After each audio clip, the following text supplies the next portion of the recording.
Hello, Weathersfield. I wanted to talk to you about a couple of new digital offerings we have on our website.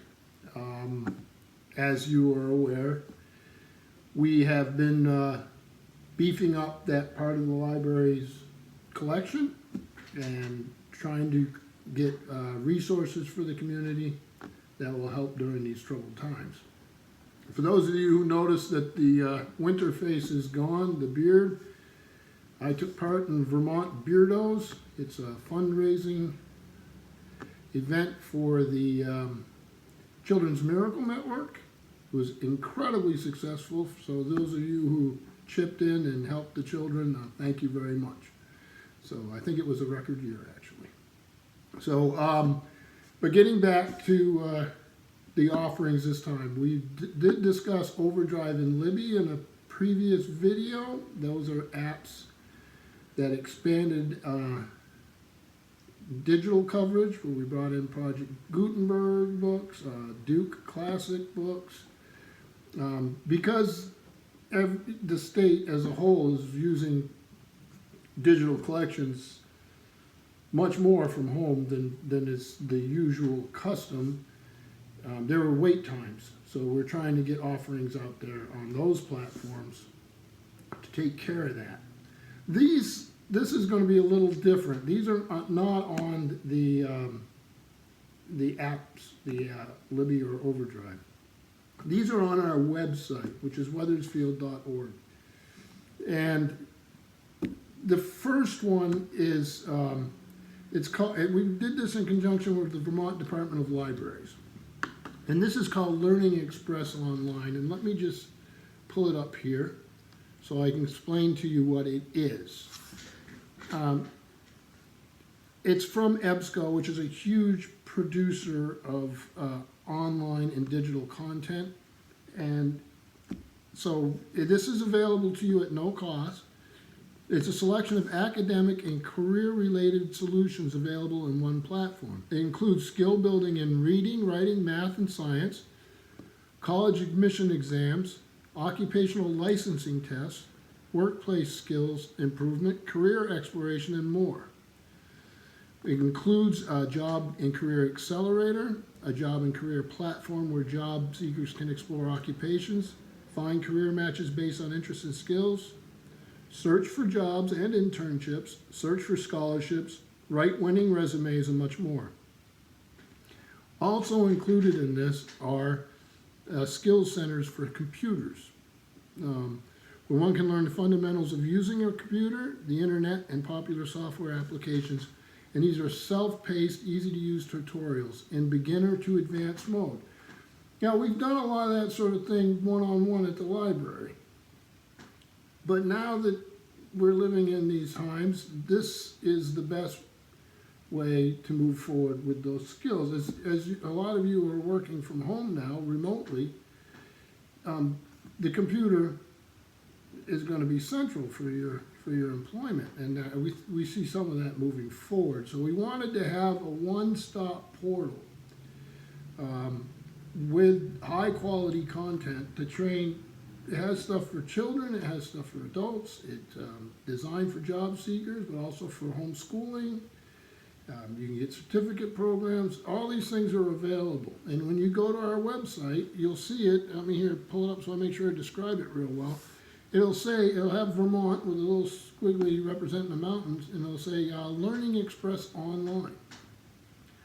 So that resource is something that you can take a look at, and if it fits, or if you know someone, all right. And there probably are folks who right now are saying, "Well, I wish I had a little better computer skills. I didn't, you can't plan for these things." So this is a way for them to go brush up maybe, and it helped them with their work or their schoolwork or any of that stuff. The other thing we did, again because of the heavy use, I've added a link, and it's right next to the Learning Express. It's called the National Emergency Library.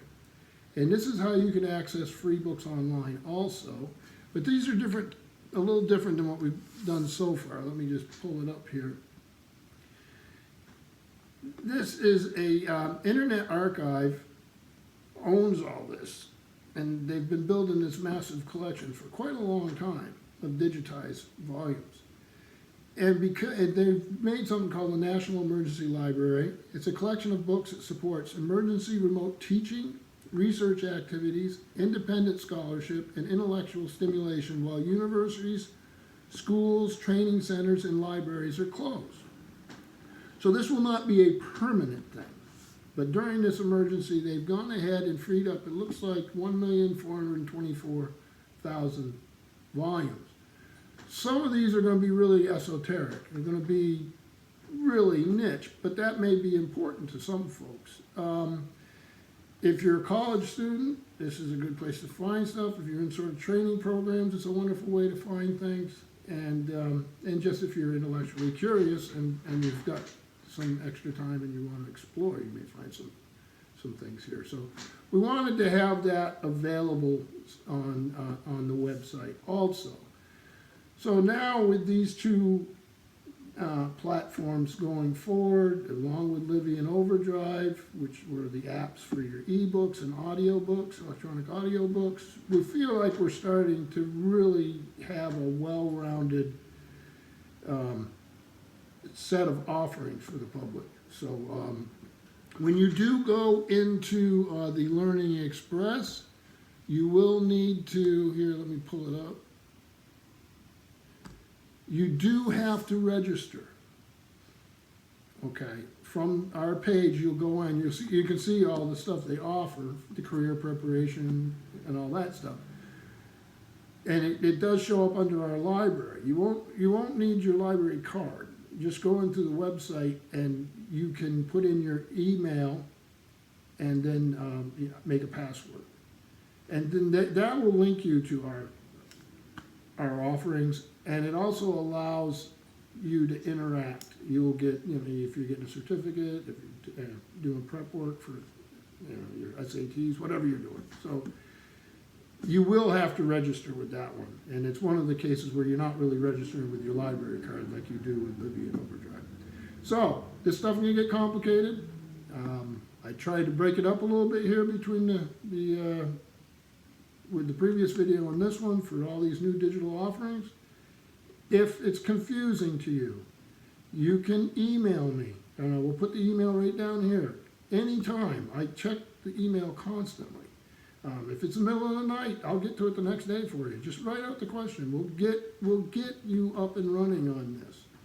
Another thing I wanted to throw out in closing, Vermont Public Safety has made a map. Not everybody has access to Wi-Fi at home, and a lot of children are doing schoolwork, and a lot of workers are doing work, and they don't have Wi-Fi. We're on the map as public access Wi-Fi. You can come down to the library. We recommend you stay in your vehicle. There will be other people here during different times of the day trying to upload or download their children's work or what they need to download themselves for work. We just ask that you maintain social distancing, respect the other people who are trying to use the Wi-Fi. The Wi-Fi is very, very good Wi-Fi here. It can handle many, many, many computers at once, many cell phones. There's different places to park around the building. We just ask you to be careful with the traffic. And there's access for you here. The library does provide that, so you can get on here and you can upload and download and do all those things. So it is not secure Wi-Fi. We're not asking you to put banking or personal information like that up. Think about what you're doing when you do it. If you're downloading the child's school work or something like that, that's fine. But you do have to think about the fact that it is on a map. It's located on a map, and it says it's public Wi-Fi. So, just be careful what you're doing. But that service is still in place, and we're keeping that running. So hopefully it will be a good resource for you as you get through the next few weeks. So again, email me if you have any questions, if you'd like a video on a specific topic. If I need to cover something in more detail, I'm more than happy to do that. We hope everybody in our community and the whole world is safe. We will get through this, and we are thinking of you. So thank you.